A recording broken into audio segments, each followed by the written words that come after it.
Iceland. Je země ledu, větru, ohně, gejzíru, nekonečných fjordů, nádherných přírodních scenérií a mnoha vodopádů. Tak pojďme se na to spolu podívat, jak jsme to viděli my ze sedla motorek.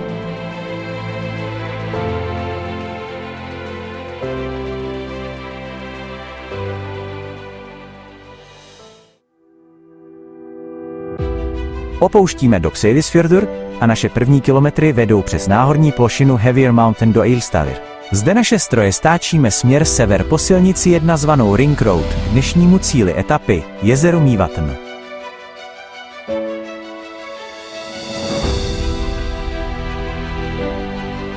Cesta nám ukazuje neskutečnou podívanou. Kolem sopečných plání, hor, vodopádů, kanionů, starých vikingských příbytků a tak dál.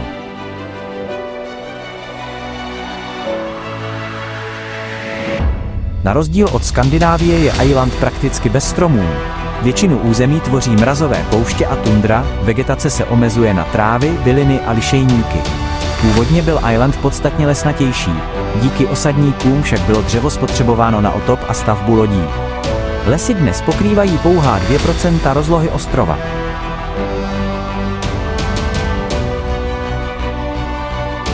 Dettifoss je nejmocnější vodopád v Evropě, nachází se na severu Islandu a je přístupný po silnici 864. Svou výškou 44 metrů a šířkou 100 metrů ohromuje silou a objemem kalné vody, která se vrhá do kanionu Jökulsárgljúfur.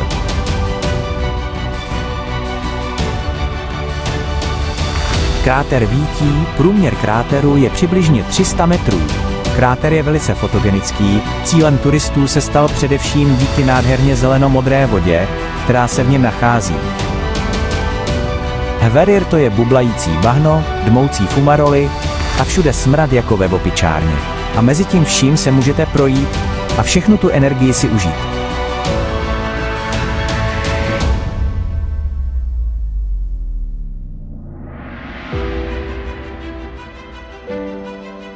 Jezero Mývatn, cíl dnešní etapy.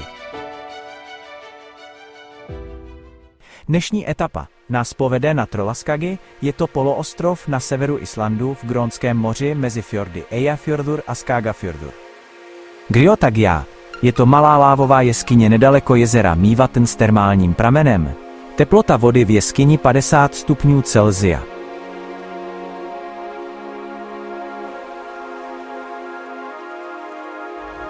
Goðafoss je impozantní vodopád, který padá z výšky 12 metrů, šířka 30 metrů a je napájen řekou Skjalfandafljót. Tento vodopád je obestřen legendou spojenou s přechodem Islandu ke křesťanství v roce 1000. Údajně zde pohanský kněz vrhl sochy svých bohů, symbolicky přijímajíc novou víru.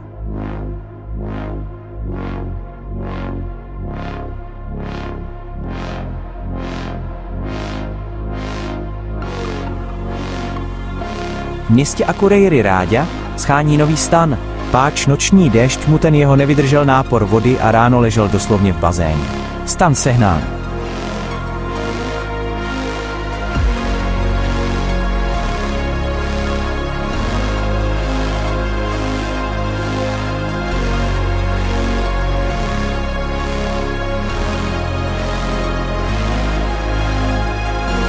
Sjíždíme z jedničky na 2,80 směr Dalvík, následně Siglufjörður, která nás vede kolem Grónského moře až do kempu Hofsson.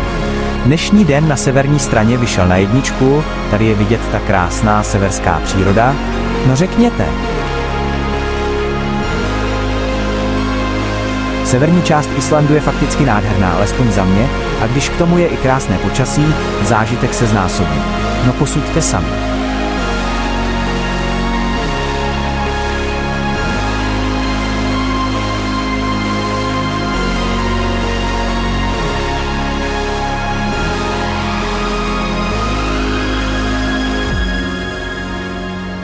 Do kempu přijíždíme za parádního počasí.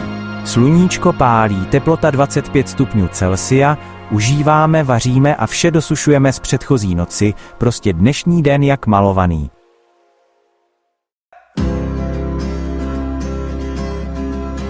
Dnešní etapa míří směr Vestfirðir, jde o obrovský poloostrov na severozápadě Islandu a jeden z 8 statistických regionů země, nejméně obydlený region.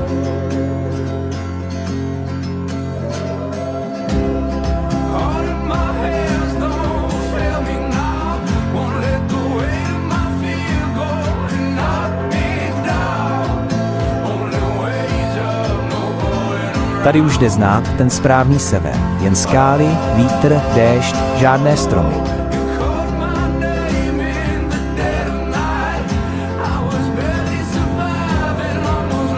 Holmavik, cíl naší etapy. Jen pro zajímavost, v roce 2018 zde žilo 320 obyvatel a mají tu muzeum islandského čarodějnictví a kouzel.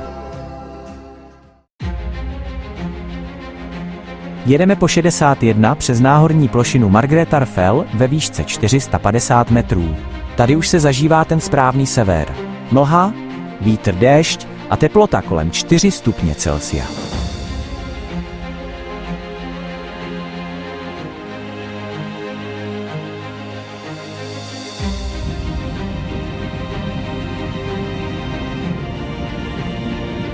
Stará rybářská sušička, bohužel bez ryb.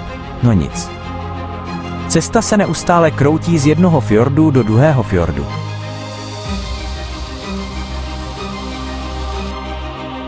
No ale tohle nás opravdu nadchlo. Při vaření oběda slyšíme písně. Nádherné písně. Jsou to písně velryb. Z toho mrazí.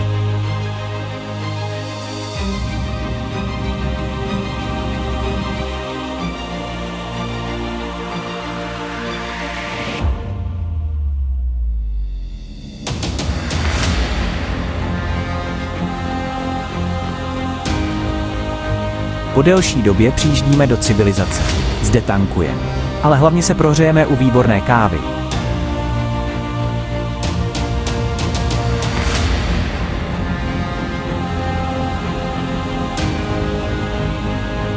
Přijíždíme pro nás k nejsevernějšímu bodu výpravy. K mysu Arnarnes. Od Grónska vzdáleného 300 kilometrů.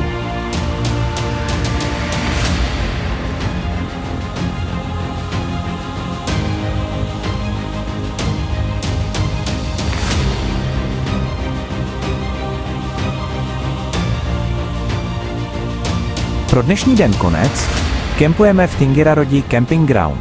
Dobrou!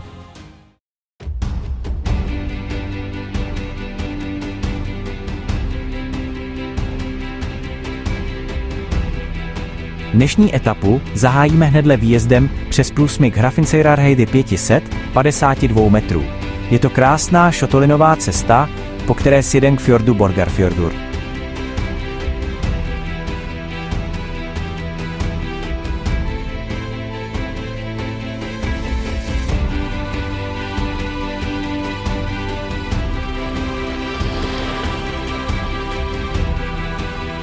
Fjallfoss je největší a jeden z nejkrásnějších vodopádů v západních fjordech Islandu. Skládá se ze 7 stupňů kaskád, dosahuje výšky 100 metrů a nabízí dechberoucí výhledy z různých vyhlídkových míst. Po tomto krásném skvostu a dobrém obědě pod vodopádem se dáme do sedel. No koukejte na to, není to nádhera.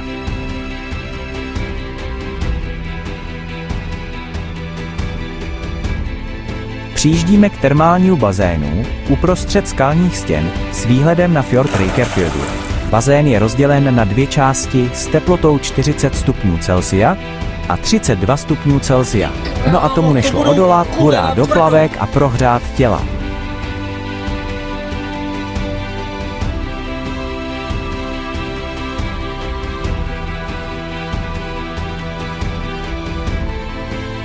Vrak lodi Garðar BA64 byla velrybářská loď norského původu, vyrobena už roku 1912 a je nejstarší ocelovou lodí na Islandu.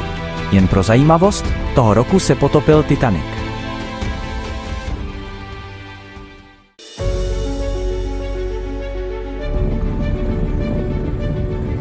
Míříme na útesy Látrabjarg, jsou nejzápadnějším bodem Islandu a vskutku i celé Evropy.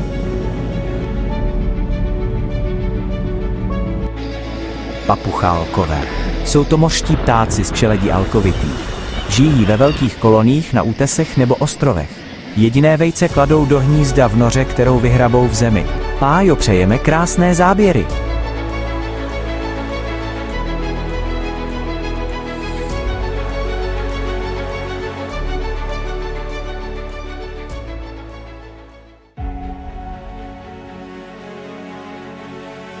Opouštíme kemp a po šotolinové cestě 612 míříme na silnici 62.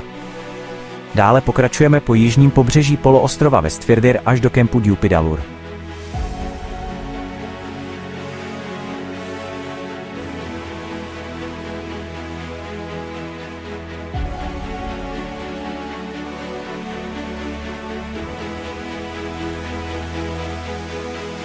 Djúpidalur Camp.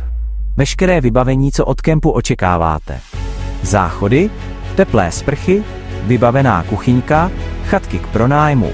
Navíc teplý bazén a 2 výřivky s teplotou 40 stupňů Celsia přímo z termálního pramene. To je přesně to, co nás pěkně po celodenním tripu dobije.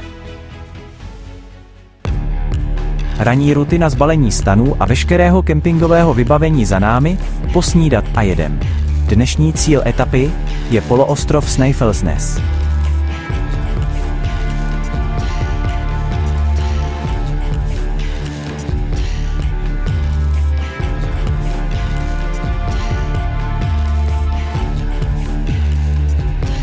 Stavíme u kanionu Skrauma. Je to takový malý, nenápadný kanion, ale odhaluje významnou věc. A to tu, že je zde zlom zemských desek, euroasijská a severoamerická.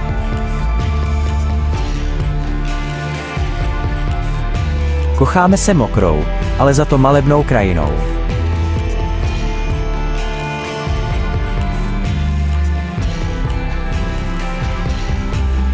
Kirkjufellsá padá do kaskády ve 2 stupních a nabízí okouzlující přírodní podívanou. V pozadí s významným kuželovitým vrchem Kirkjufell svůj tvar získal díky opracování ledovcem v době ledové. Hora je známá svými strmými svahy a sloužila jako kulisa pro seriál Game of Thrones.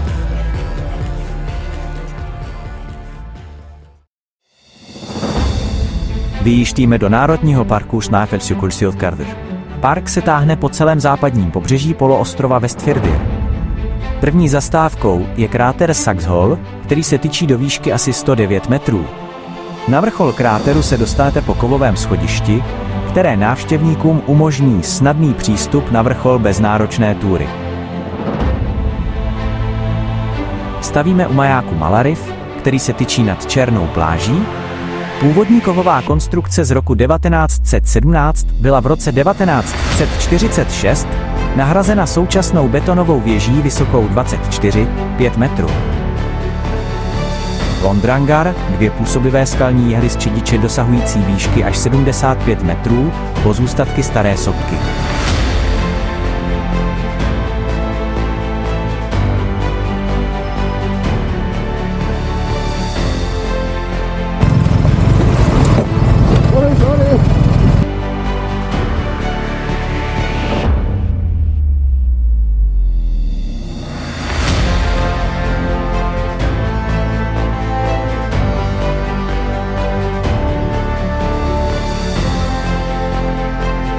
Gerduberg je útes z doleritu, hrubozrné čedičové skály.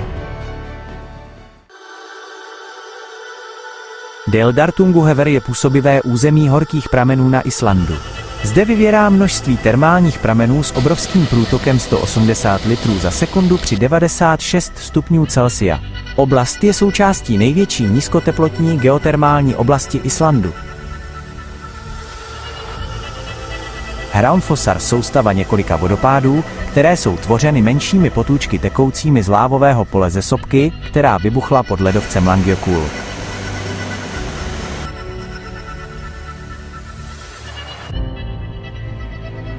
Do kempu Fossatun Camping přijíždíme celkem mokrý a proto bereme chatku, abychom se trochu prosušili. Skáčeme do místních výřivek s teplotou kolem 40 stupňů Celsia, se pořádně zrelaxovat, je to parádní.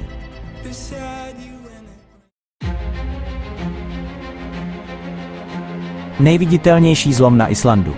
Je v národním parku Thingvellir, kde se od sebe oddělují evropská a americká tektonická deska. Zatímco většina středoatlantského zlomu je pod mořskou hladinou, na Islandu je umožněno návštěvníkům procházet se přímo v propadlině mezi kontinenty, která je lemována mohutnými čedičovými valy.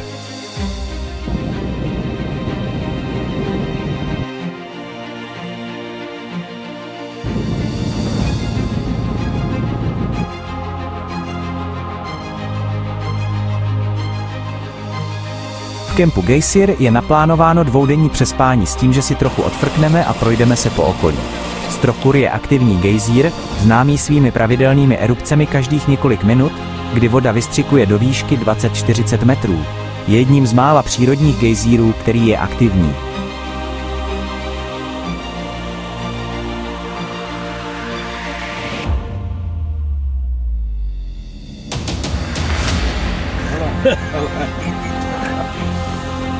Ten má odmašťovák na motory. Gullfoss, což znamená zlaté vodopády, je impozantní vodopád. Se svými dvěma kaskádami 11 a 21 metrů a celkovou výškou 32 metrů nabízí působivou scenérii, kterou často zdobí duhy. Gullfoss byl zachráněn před výstavbou přehrady díky odhodlání Sigríður Tómasdóttir, jejíž odhodlání připomíná místní památník.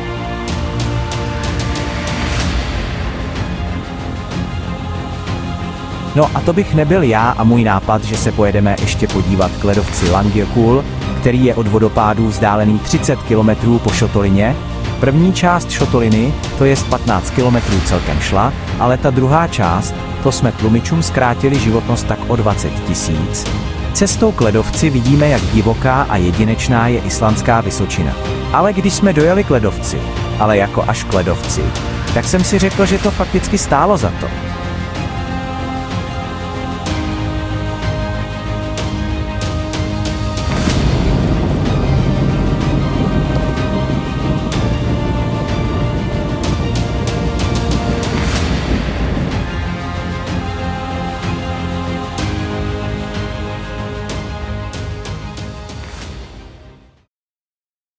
Kam jdem? Kam jdem, kluci? Do prasátka. Co tam budeme dělat? Koupíme si nějaký kus flákoty, hele. Dobře. No z flákoty nic nebylo, že Pavlíku, ale o to jsme si užili více dnešní den, protože bylo na co koukat. Vodopád Seljalandsfoss je jedním z nejznámějších vodopádů na Islandu. Je napájen řekou Seljalandsá. Padá z bývalých útesů do hloubky 60 metrů. Unikátní vlastností je možnost projít se za vodopádem. Zvlášť krásný je večer při silném osvětlení. Ptačí perspektiva na řeky jako žíly země.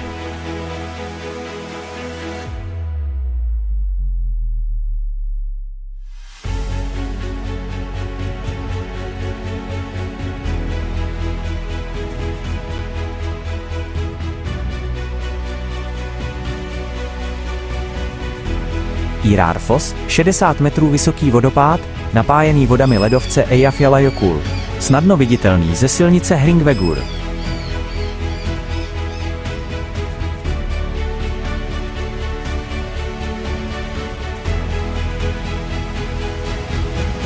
Vodopád Skogafoss je jedním z největších a také nejkrásnějších vodopádů na Islandu. Je 25 metrů široký a 60 metrů vysoký.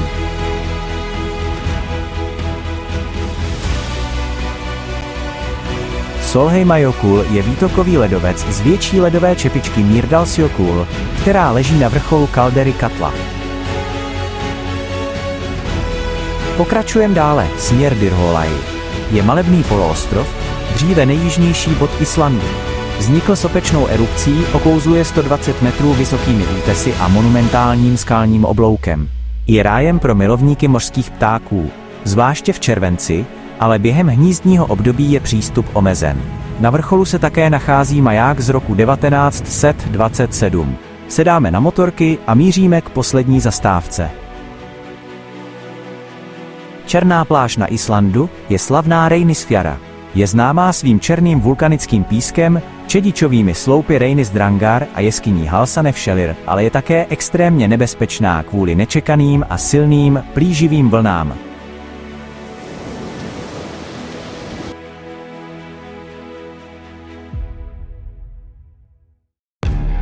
Po včerejší zážitkové extázi budeme i dnes v tomto duchu pokračovat.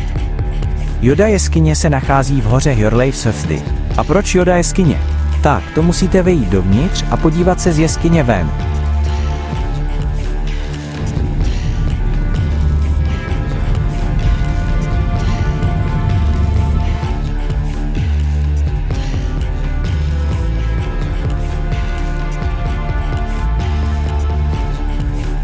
Láva zarostlá mechy o tloušťce až 60 cm. Příroda je impozantní a umí se krásně regenerovat. Fjaðrárgljúfur je soutěska islandské řeky Fjaðra, která je přítokem řeky Skafta. Soutěska dosahuje délky 2 km a maximální hloubky 100 metrů. Soutěsku vymlela voda v palagonitových skalách na konci poslední doby ledové.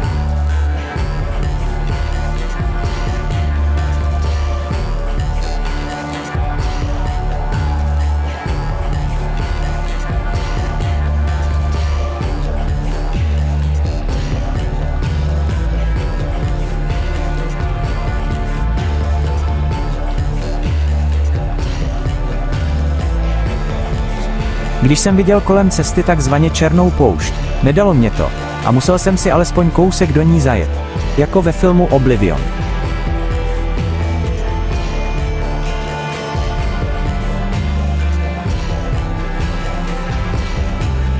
No tohle vypadá hrozivě.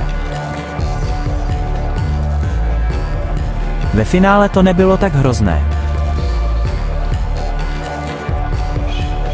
Jsme u ledovcového splazu Svínafellsjökull, je to součást ledovce Vatnajökull. Je největším ledovcem Islandu a druhým největším v Evropě. Svou plochou 8100 km pokrývá zhruba od 8 až 10 % plochy ostrova. Má nepravidelný zhruba elipsovitý tvar asi 100 x 150 km. Poměrně ploše se táhne od výšky 1700 metrů až po nejvyšší horu Islandu Hvannadalshnjúkur 2109 6 metrů z něj vyrůstající. Z okrajů ledovce se spouští kolem 20 ledovcových splazů. Dájo, polož ten telefon a dobrou noc. Ráno vstáváme do celkem pěkného dne. Snídáme. Někteří vajíčka, jiní si vystačí s paštikou a chlebem. Dnes nás čekají opět krásná místa. Jedeme. Jsme u ledovcového jezera Fjollsárlón, do kterého se máčí splaz Fjollsjökull a který tady zanechává kry, které naplňují lagunu. Je to vážně nádherný pohled. Další zastávkou na této etapě je ledovcové jezero Jökulsárlón. Do něj se zakusuje ohromný splaz Breiðamerkurjökull, který ještě napájí další 2 menší laguny. Ale to hlavní se nachází o pár desítek metrů níže, takzvaná Diamantová pláž. Diamantová pláž je místo na Islandu, kde se ledové kry ze sousední ledovcové laguny Jökulsárlón rozbíjejí o pobřeží a následně sebou odnáší velké kusy ledu, které se pak na černém písku třpytí jako diamanty. Někdy se pro ní používá i název Breiðamerkursandur.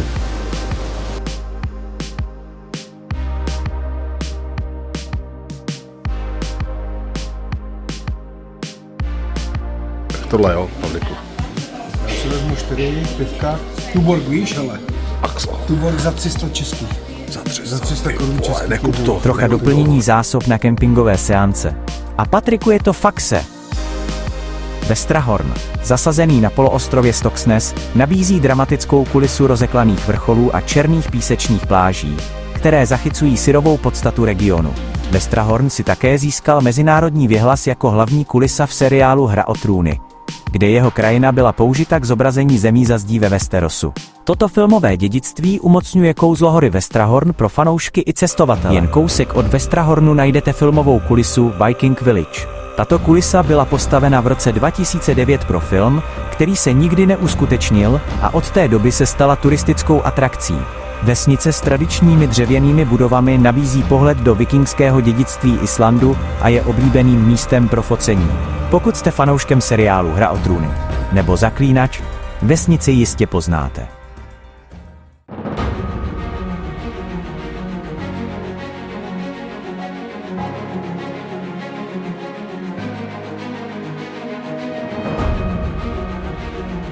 Maják Hvalnes, který se nachází severovýchodně od Höfen ve východním Islandu, je malebné orientační místo.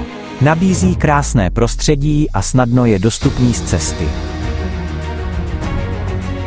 Z jihu směřujeme na východ ke konci dnešního tripu.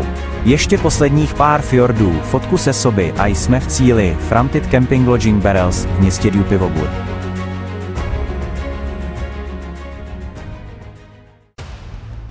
Ráno se vstává do krásného dne. Původní trasa měla vést po východním pobřeží až do doku Seyðisfjörður, kde následující den budeme odplouvat. Ale to se mi už moc nechtělo, páč toho pobřeží bylo celkem dost.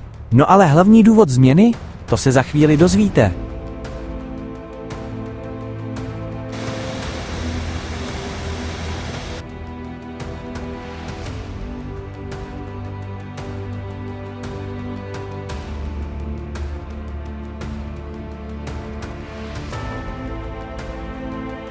Jedeme nádhernou plání mezi kopci až k horskému sedlu Breiðdalsheiði ve výšce 470 metrů.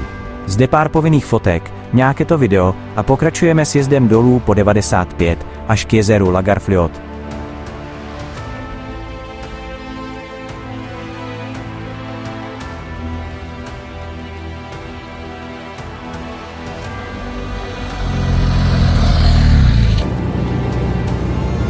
Dáváme si gáblík u jezera, o kterém vám řeknu legendu, doloženou ze 14. století.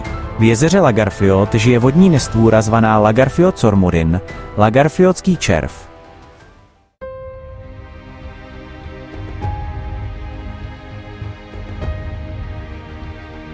Tak a tady je to místo, kvůli kterému jsem se malinko vychýlil z trasy.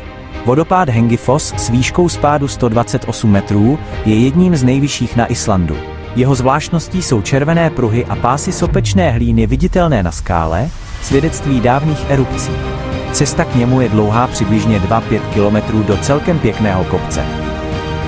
Působivé místo pro milovníky přírody a islandské geologie.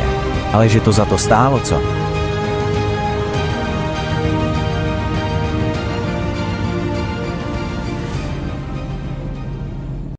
V kempu Tjalda. Tady je naše poslední islandská noc, tady končí veškeré islandské dobrodružství, no nic, jdeme večeřet a dát si nějaké to pivko na žal.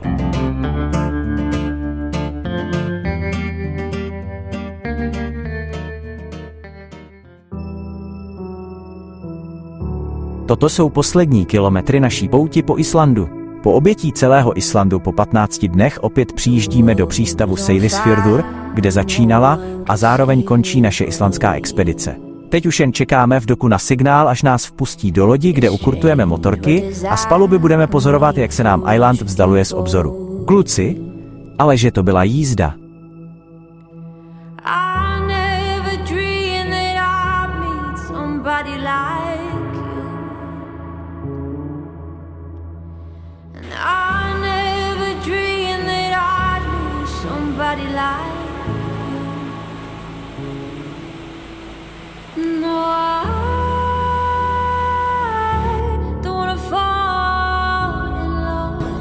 Takže 3, 2, 1.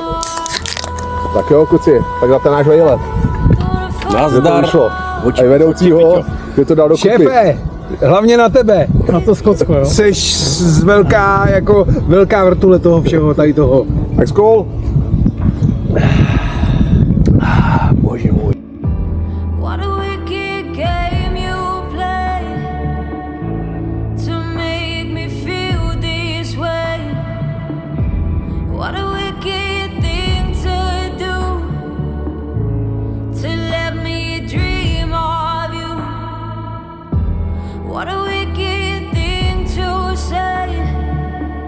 Závěrem.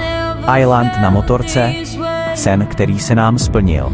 Je to země ledu, větru, sopek, ohně, gejzírů, nekonečných fjordů, spousty barev, nádherných přírodních scenérií a mnoha vodopádů. A toto vše jsme měli možnost vidět ze sedla svých motorek,